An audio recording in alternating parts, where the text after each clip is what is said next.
If you're wondering what a quadrifoglio is, it's a lucky charm.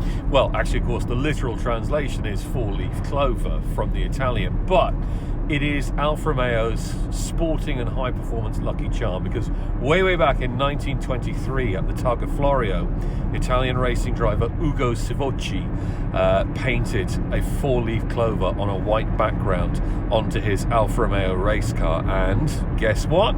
Won the race. Alfa kept it as a lucky charm ever after, and in fact there's a bit of superstition around it because Sivocci was killed in an accident at Monza driving a car which didn't have the quadrifoglio painted on it. Ever since then, it's been applied to Alfa's best racing cars, to its early Formula One successful cars in the 1950s, to its Targa Florio winners again in the 60s and 70s, and more recently to the Sauber Formula One cars that it's sponsoring in the current F1 World Championship. And of course, it's been on road cars, most recently and most successfully on the Giulia Quadrifoglio Saloon, with its phenomenal 2.9 litre twin turbo 510 horsepower Ferrari built but whisper it quietly engine. This Stelvio Quadrifoglio gets that same engine, gets the same 8-speed automatic gearbox, gets basically the same platform underneath, but of course comes with two distinct advantages. One, it's an SUV, and while you might not see that as a tremendous advantage because there's no estate version of the Giulia, it's the only Alfa Romeo you can fit a dog in the back of. Secondly, it gets four-wheel drive, which in right-hand drive form isn't available on the Giulia. So, two major advantages. One major advantage, considering that the temperature gauge is currently reading 3 Celsius, so it's a little bit slippery out there. It's certainly reassuring when you're putting that much power onto the road that you're doing it at all 4 corners of the car.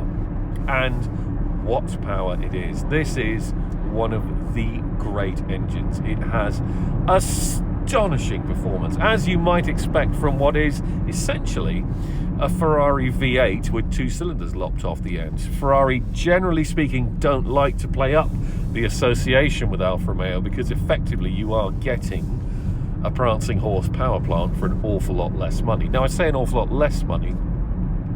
Starting price for this car is still over 100,000 euros, so we're not talking chump change. But in the rarefied world of Ferrari, that's something of a bargain.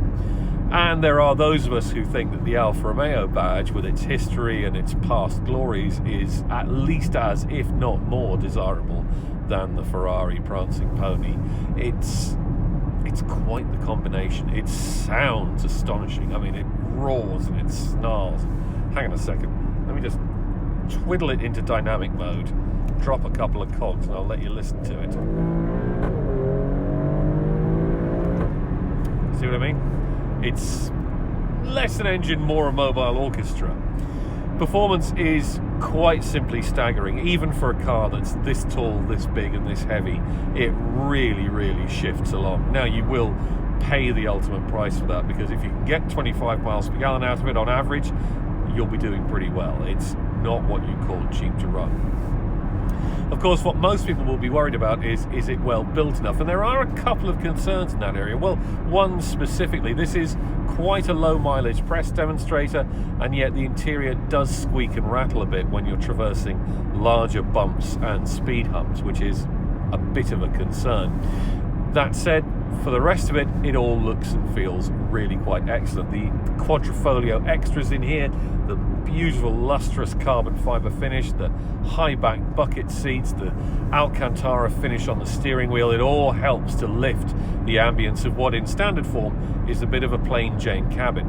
The infotainment system's been upgraded and updated a little bit now and works a little bit better, and I can start to feel certain quality improvements already coming through on the Stelvio. It feels like a better built cabin than the early cars we drove, and there are some lovely touches, like the fact that the Quadrifoglio gets a red engine start-stop button, and the fact that to complement the bright red exterior colour scheme, the interior is stitched with white and green to make up the Italian flag.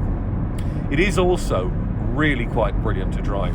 Steering is just fantastic. It's agile and it's quick across the rack, and it's brilliant at getting the nose tight into a corner, but it also feeds back to you. You get feeling, you get sensations coming back from the front tyres as to what's happening out there, and that just makes it absolutely fantastic to drive. It is far more fun than most of its rivals, particularly compared to, say, the Porsche Macan Turbo, which has similar overall performance, but it just feels dour and a bit tied down by comparison. This feels alive and fabulous under your buttocks and under the palms of your hands.